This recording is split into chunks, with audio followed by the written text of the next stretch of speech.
Hello दोस्तों, एक बार फिर स्वागत है आपका हमारे चैनल पर। मेरा नाम है वरुण और हम बात कर रहे हैं जिला यात्रा। जिला यात्रा मध्य प्रदेश के 52 जिलों की हम करने वाले हैं और उसी श्रृंखला में हम आज जिला कौन सा चुनने वाले हैं यात्रा करने के लिए। वो जिला पीछे देख पा रहे होंगे आप, जिला है हमारा शिवपुरी और बहुत ज्यादा इंपॉर्टेंस है इसका, चाहे ऐतिहासिक ले लो चाहे सामरिक ले लो, किसी भी प्रकार से प्रागैतिहासिक ले लो, हर प्रकार से मां तो है शिवपुरी जिले का। तो पूरी की पूरी जिला यात्रा हम करेंगे। ये आप देख पा रहे होंगे यहां पे चित्र में, ये है शिवपुरी और याद रखिएगा ये शिवपुरी ऐसी है कि इसकी सीमा उत्तर प्रदेश और राजस्थान दोनों राज्यों से लगती है। ठीक है, तो बहुत इंपॉर्टेंट हो जाता है, कई बार क्वेश्चन पूछ लिया जाता है। चलिए देख लेते हैं आगे चल के हम यहाँ पे कि क्या कैसे क्या शिवपुरी को बढ़ना है। तो जिले का नाम क्या है हमारा भैया, शिवपुरी जिला है और इसका गठन भी मध्य प्रदेश के गठन के साथ 1956 में हो गया था। अगर हम बात करें तहसीलों की तो शिवपुरी स्वयं तहसील है। इसके अलावा कोलारस हो गया, नरवर हो गया, नरवर का किला तो अपन समझेंगे,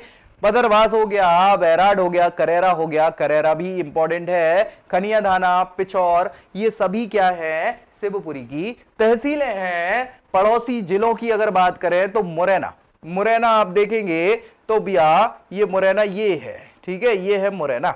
मुरैना के अलावा ग्वालियर, तो ये भैया आपका ग्वालियर है। दतिया की बात करेंगे तो ये दतिया है आपका। गुना की बात करेंगे तो भैया ये गुना है आपका। अशोकनगर की करेंगे तो ये अशोकनगर है आपका, ठीक है। और श्योपुर जो है ये भी लग जाता है क्या यहां पे, ठीक है। राज्यों के साथ बात करें तो राजस्थान और उत्तर प्रदेश दोनों जो है राज्यों के साथ सीमा कनेक्ट होती किसकी, शिवपुरी की। जनसंख्या बात करें 2011 की जनगणना के अनुसार तो 17,25,782 जनसंख्या टोटल हुआ करती थी किसकी, शिवपुरी की। और साक्षरता दर बहुत अच्छी नहीं थी, 64.43%, जो अब बढ़ सकती है और इसको बढ़ाना ही है। चलिए, जिला शिवपुरी जो है वो किसके अंतर्गत, ग्वालियर संभाग के अंतर्गत आता है। और ग्वालियर संभाग के अंतर्गत कितने जिले हैं, 5 जिले आते हैं। तो सबसे पहले ग्वालियर स्वयं और मुख्यालय भी संभाग का ग्वालियर ही है। दतिया हो गया, शिवपुरी हो गया, गुना हो गया, अशोकनगर हो गया, ये सभी 5 जिले क्या हैं, ग्वालियर संभाग के अंतर्गत आते हैं। आगे हम देखें तो इतिहास की बात जब करें शिवपुरी के, बड़ा प्यारा इतिहास है भैया। ग्वालियर संभाग के अंतर्गत ये शिवपुरी जो है, इसका मुख्यालय, जिला मुख्यालय क्या है, शिवपुरी शहर ही है। और यहां से NH3 जो है गुजरता है, याद रखिएगा, ठीक है। मध्य प्रदेश के क्षेत्रफल में तीसरा सबसे बड़ा जिला जो है वो क्या है, शिवपुरी है, तीसरा सबसे बड़ा जिला। बहुत बढ़िया। सिपरी इसका पुराना नाम हुआ करता था, प्राचीन नाम क्या हुआ करता था, सिपरी। तो याद रखिएगा, सिपरी पूछ लिया जाता है। शिवपुरी शहर भगवान शिव की नगरी भी कहलाती है, शिवपुरी, है ना। तो शिव की नगरी भी है शिवपुरी। और 1804 तक इस शहर को शासन किया हुआ है कछवाहा राजपूत वंशों के द्वारा। यहां इसको कछवाहा राजपूत वंशों, राजपूतों का स्वर्ग कहा जाता था किसको, शिवपुरी को। फिर इसके बाद सिंधिया वंश की ग्रीष्मकालीन राजधानी भी शिवपुरी ही हुआ करती थी। तो याद रख लेना है भैया, शिवपुरी जो है ये ग्रीष्मकालीन राजधानी सिंधिया वंश की हुआ करती थी।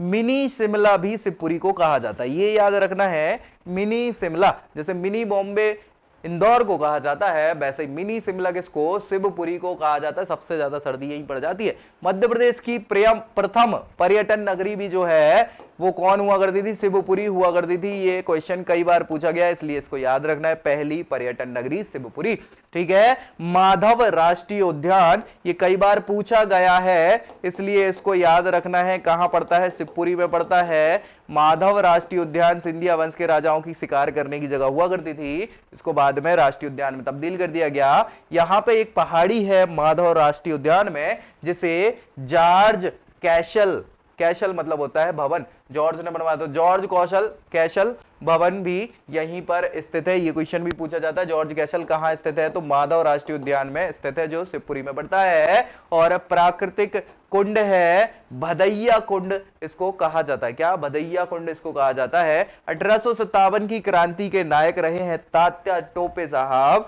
तो तात्या टोपे साहब को उनके एक मित्र मानसिंह ने धोखा दे दिया था, जिस कारण से क्या है, अंग्रेजों ने पकड़ लिया था और बाद में शिवपुरी में ही उनको फांसी दे दी। तो याद रखिएगा 18 अप्रैल 1859 को फांसी हुई थी शिवपुरी में किसकी? तात्या टोपे साहब की। तो भैया ऐसे दगाबाजों से दूर रहना है, याद रखिएगा। तात्या टोपे की समाधि भी कहां है? शिवपुरी में है, जाधव सागर के निकट। याद रखिएगा, महारानी सांख्य राजे सिंधिया, सिंधिया वंश की महारानी हुआ करती थी, तो उनकी समाधि भी शिवपुरी में सांख्य सागर झील है उसके निकट स्थित है, याद रखिएगा। ठीक है ना भाई। माधव राव सिंधिया का नाम आपने सुना होगा, इनकी समाधि भी कहां? इन्हीं के पास में, सांख्य राजे सिंधिया के बाद में सांख्य सागर झील के पास स्थित है किसकी? माधव राव सिंधिया साहब की। फिर भैया शिवपुरी तीर्थंकर प्रतिमाओं के लिए भी, तीर्थंकर जैन धर्म में होते हैं, तो जैन धर्म की प्रतिमाओं के लिए भी शिवपुरी बहुत प्रसिद्ध है। यहां पर पार्वती, वेतवा, सिंध और कूनो, ये 4 नदियां जो हैं प्रवाहित होती हैं कहां से? शिवपुरी जिले से। चलिए आगे बढ़ते हैं, तहसीलों को एक बार देख लेते हैं। 8 तहसीलें हैं जिसकी बात करी, शिवपुरी, कोलारस, नरवर, बदरवास, बैराड़, करेरा, खनियादाना और पिछौर, ये सभी 8 तहसीलें किसकी है? ये हो जाएंगी शिवपुरी की। भौगोलिक स्थिति और जलवायु की बात करें शिवपुरी की, तो भैया 10,666 वर्ग किलोमीटर इसका क्षेत्रफल है, तीसरे नंबर पर आता है क्षेत्रफल की दृष्टि से। याद रखिएगा, यहां पे उत्तर में मुरैना, ये देख पा रहे होंगे मुरैना, इसके बाद ग्वालियर, ग्वालियर, दतिया, ये दतिया, ठीक है। यहां पे पूर्व में जो है उत्तर प्रदेश का झांसी जिला लग जाता है, बहुत बढ़िया। इसके अलावा पश्चिम में राजस्थान लग जाता है ये पूरा, और दक्षिण में गुना जिला लगता है, अशोकनगर जिला भी यहां दक्षिण में कनेक्ट होता है। तो भैया इतना बड़ा पूरा का पूरा ये है। चलिए, इसके अलावा राष्ट्रीय राजमार्ग NH3 जाता है, NH24 यहीं से होकर गुजरता है। ठीक है ना भाई, पूछ लिया जाता है, ये NH का एक क्वेश्चन आता है, इसलिए याद रखना है। ठंडा और शुष्क जलवायु की अगर बात करें तो शिवपुरी की जलवायु ठंडी है और शुष्क है, तो बहुत ठंडी पड़ती है, याद रखिएगा। जून के महीने में 45 डिग्री सेल्सियस तक तापमान पहुंच जाता है, और सबसे कम तापमान जो है शिवपुरी में ही मध्य प्रदेश का दर्ज किया जाता है, इसको भी याद रखना है। चलिए, बारिश जो है अरब सागर की जो शाखा है उससे होती है शिवपुरी में, और औसत वर्षा जो है वो 81 सेंटीमीटर के करीब होती है, 81 सेंटीमीटर। ठीक है, बहुत अच्छा नहीं है, है ना। सर्दी अगर बात करें तो सर्दी बहुत ठंडी और गर्मी में बहुत गर्मी पड़ती है शिवपुरी में। ठीक है भाई, चलिए आगे बढ़े। मिट्टी और कृषि की बात करें तो मिट्टियां जो है शिवपुरी में, चूंकि ये आप देख पा रहे हो चंबल वाला क्षेत्र भी है, बेतवा वाला क्षेत्र भी है, तो कछारी मिट्टी और जलोढ़ मिट्टी दोनों प्रकार की मिट्टियां यहां पे पाई जाती। कहां पे? शिवपुरी में पाई जाती। खेती की बात कर लें तो भाई जब ऐसी मिट्टी है तो वहां पे सोयाबीन भी उग सकता है, चना भी और गेहूं भी, ये 3 फसलें जो है मुख्यतः यहां पर उगाई जाती हैं शिवपुरी में। इसके अलावा लगभग 83.38% टोटल पॉपुलेशन के 83% लोग जो हैं खेती पर निर्भर हैं शिवपुरी जिले में। चलिए आगे बढ़े, पशुपालन की बात कर लें तो पशुपालन में भाई भारतीय नस्ल के जो गौवंश हैं उन पशुओं की वृद्धि के उद्देश्य से शिवपुरी में गोपाल पुरस्कार जो है प्रतियोगिता का आयोजन किया जाता है।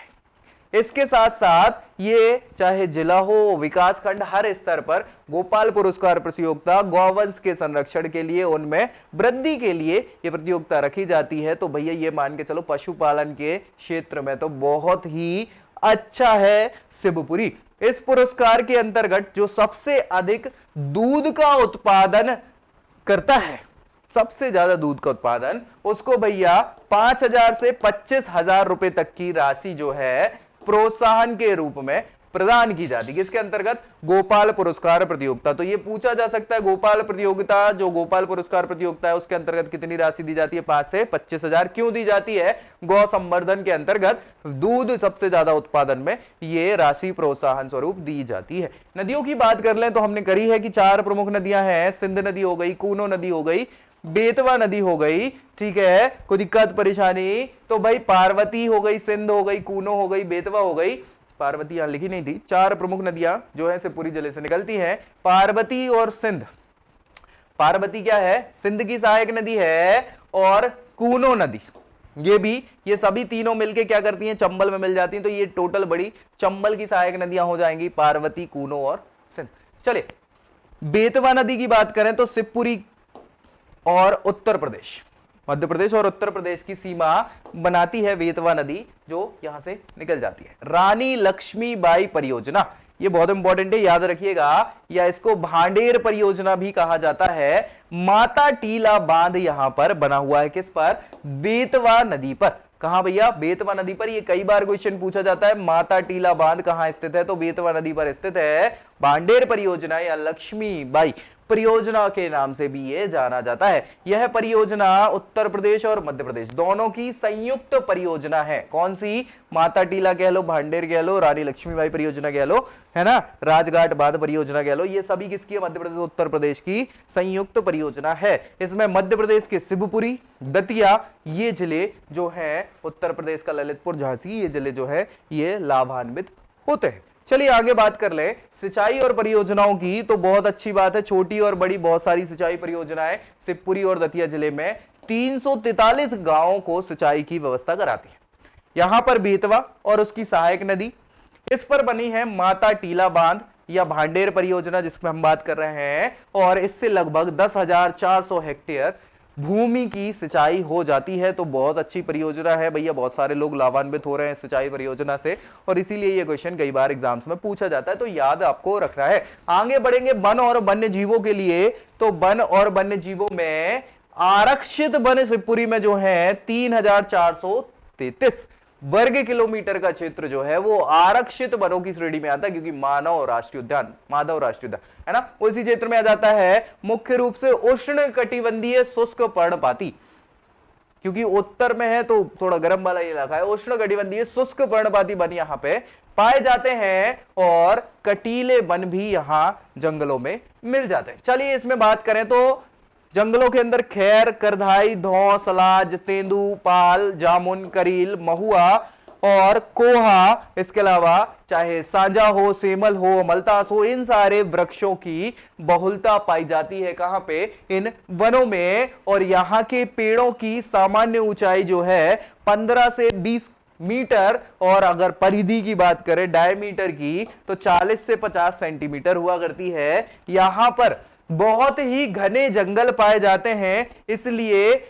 शिवपुरी को क्या कहा जाता है, मिनी शिमला कहा जाता है। याद रखिएगा, ये क्वेश्चन पूछ लिया जाता है, इसलिए आपसे भूल नहीं होनी चाहिए। चलिए आगे बढ़ जाते हैं। वन और वन्य जीवों के बाद राष्ट्रीय उद्यान और अभ्यारण्यों के मामले में भी शिवपुरी जिला भैया बहुत ही क्या है, अच्छा है। कैसे भैया, माधव राष्ट्रीय उद्यान जो है बहुत इंपॉर्टेंट है, ये पूछ लिया जाता है, इसलिए याद रखना। करेरा वन्य जीव अभ्यारण्य है, ये भी पूछा जाता है सोन चरैया के संरक्षण के लिए, ठीक है। माधव राष्ट्रीय उद्यान अगर बात करें तो मध्य प्रदेश के सबसे पुराने राष्ट्रीय उद्यानों में दूसरे नंबर पर आता है कान्हा-किसली के बाद, ठीक है ना भैया। कान्हा-किसली उद्यान पहले नंबर पे है, ठीक है, और दूसरे नंबर पे क्या है, माधव राष्ट्रीय उद्यान है। और इसकी स्थापना कब हुई थी, 1958 में की गई थी। कब की गई थी, 1958 में, मध्य प्रदेश के गठन के 2 साल बाद। बहुत बढ़िया। माधव नेशनल पार्क जो है ये NH3 पर स्थित है, और ये कई बार क्वेश्चन पूछा गया है, इसलिए बिल्कुल नहीं भूलना है आपको माधव राष्ट्रीय उद्यान, ठीक है, NH3। इसका क्षेत्रफल जो है 375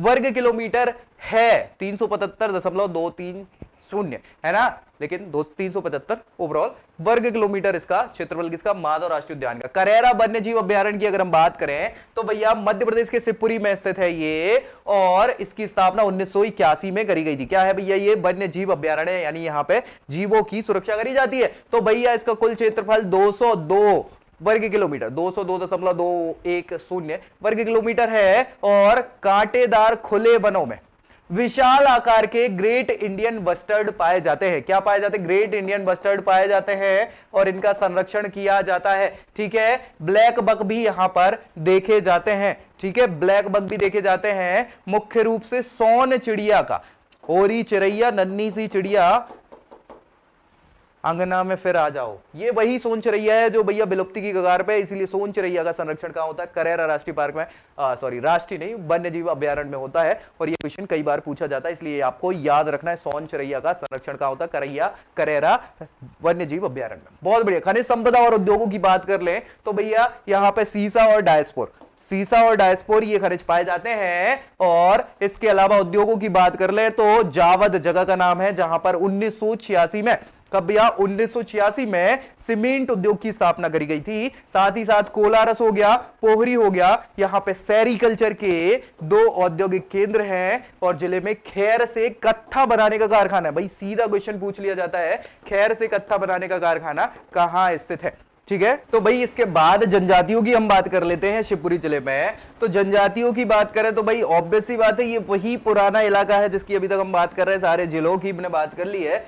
5वीं प्रमुख जनजाति मध्य प्रदेश की कौन सी? सहरिया जनजाति यहां पे निवास करती है और मध्य प्रदेश की 5वीं सबसे बड़ी जनजाति मानी जाती है। शिवपुरी के अलावा यह मुरैना, ग्वालियर, भिंड, गुना, इन जिलों में भी सहरिया जनजाति पाई जाती है। और फिर से बता रहा हूं कि भैया जड़ी बूटियों में पारंगत होते हैं सहरिया जनजाति। नेक्स्ट हम बात करेंगे बोलियां और मेलों के बारे में। तो भाई बोलियां जो है, क्योंकि बुंदेलखंड का क्षेत्र है तो बुंदेली भाषा तो अब मतलब आम बात है। और सहरिया जनजाति पाई जाती तो सहरियाई भाषा, ये बिल्कुल प्रमुख भाषाएं हैं या बोलियां हैं जो शिवपुरी में बोली जाती है। उसके आसपास के क्षेत्रों में बुंदेली और सहरियाई भाषा बोली जाती है, बोली जाती है। अगर मेलों की हम बात करें तो सिद्धेश्वर बाणगंगा मेला, कौन सा भैया? सिद्धेश्वर बाणगंगा मेला, ये पूछ लिया जाता है, इसलिए याद रखना है। शिवपुरी शहर के पूर्व में, ये शिवपुरी है, इसके पूर्व में जाधव सागर झील के पास में प्राचीन मंदिर है सिद्धेश्वर बाणगंगा का, जो शिव जी को समर्पित है, शिव जी का मंदिर है। इसी मंदिर पर सिद्धेश्वर बाणगंगा मेला लगता है ना। इसके आसपास 52 पवित्र कुंड हैं, यह इसलिए प्रसिद्ध है और इसी पर क्या है? मेला लग जाता है। नेक्स्ट हम बात करेंगे यहां पे पीर बुधान का मेला। ये कई बार पूछा जाता है पीर बुधान का मेला कहां लगता है, तो शिवपुरी में लगता है। ये पीर साहब थे भैया, सांवरा क्षेत्र में यह मेला लगता है अगस्त और सितंबर में।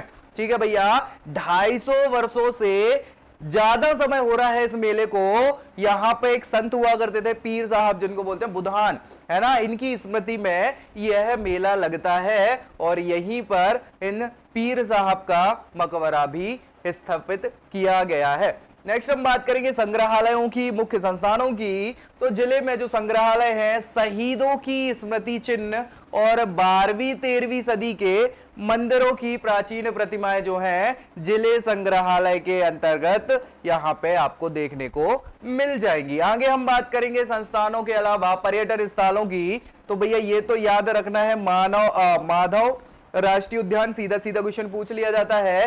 करेरा वन्यजीव अभ्यारण्य, सीधा सीधा क्वेश्चन पूछ लिया जाता है। नरवर का किला, ये हम अभी डिस्कस करेंगे नरवर के किले के बारे में, तो ये बहुत इंपॉर्टेंट हो जाता है। इसके बाद जॉर्ज कैसल जो है वो इसी माधव राष्ट्रीय उद्यान में स्थापित किया गया है। माधव विलास पैलेस भी यही है। बाणगंगा धाम की हमने बात करी ली थी, सिद्धेश्वर धाम है। मोहनीश्वर धाम हो जाएगा। चिंताहरण मंदिर है, शिव मंदिर है जो छतरी रोड पर है। इसके अलावा जानकी मंदिर है, लोड़ी माता का मंदिर भी है, सुरबाया गढ़ी है, सांख्य सागर झील है, ये पूछ लिया जाता है सांख्य सागर तालाब या झील कहां स्थित है, तो ये भी शिवपुरी में स्थित है। चलिए, माधव राष्ट्रीय उद्यान शिवपुरी 1958 में ये स्टैब्लिश किया गया था। मध्य प्रदेश का दूसरा राष्ट्रीय उद्यान है, सबसे पुराना। चलिए, जिले में स्थित यह राष्ट्रीय उद्यान जो है 1958 में बनाया गया था, आगरा बंबई मार्ग पर स्थित है। और इस राष्ट्रीय उद्यान में क्या क्या है? बाघ हैं, चीते हैं, तेंदुए, सांबर, चीतल, नीलगाय और जंगली सुअर आदि यहाँ पे देखने को आपको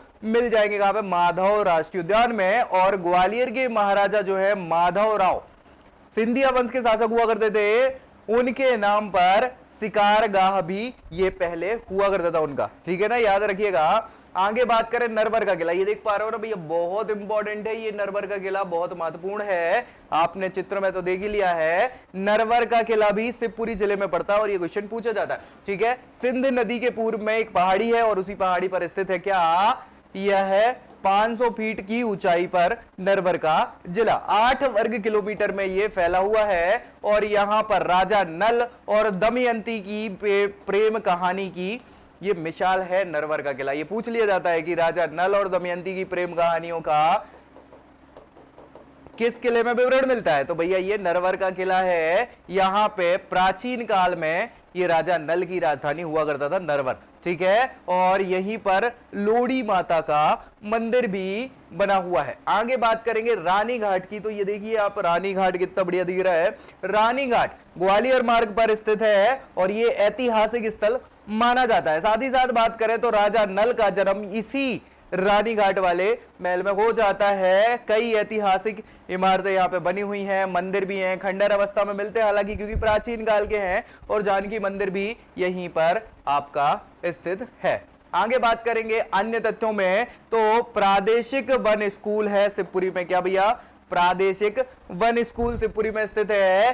पहली पर्यटन नगरी प्राप्त, गौरव प्राप्त है होने का किसको? शिवपुरी को। इसके अलावा शिवपुरी का नामकरण भगवान शिव के नाम पर, शिव की पुरी है ना, उनका नगर है शिवपुरी। और आतंक विरोधी प्रशिक्षण स्कूल भी शिवपुरी में स्थित है। क्या? आतंक विरोधी प्रशिक्षण स्कूल। इस जिले में सबसे ज्यादा शहरीय जनजाति निवास करती है और यहां पर यूरेनियम के भंडार की संभावना भी दर्शित की गई है। याद रखिएगा, यूरेनियम अगर मिल गया तो बहुत इंपॉर्टेंट है ये, और शिवपुरी में यहां पे पाए जाने की संभावनाएं बताई हुई है। चलिए आगे बात करें, बाण गंगा, अर्जुन, भीष्म पितामह, इन सब से संबंधित ये नगरी जो है शिवपुरी महाभारत कालीन नगरी मानी जाती है।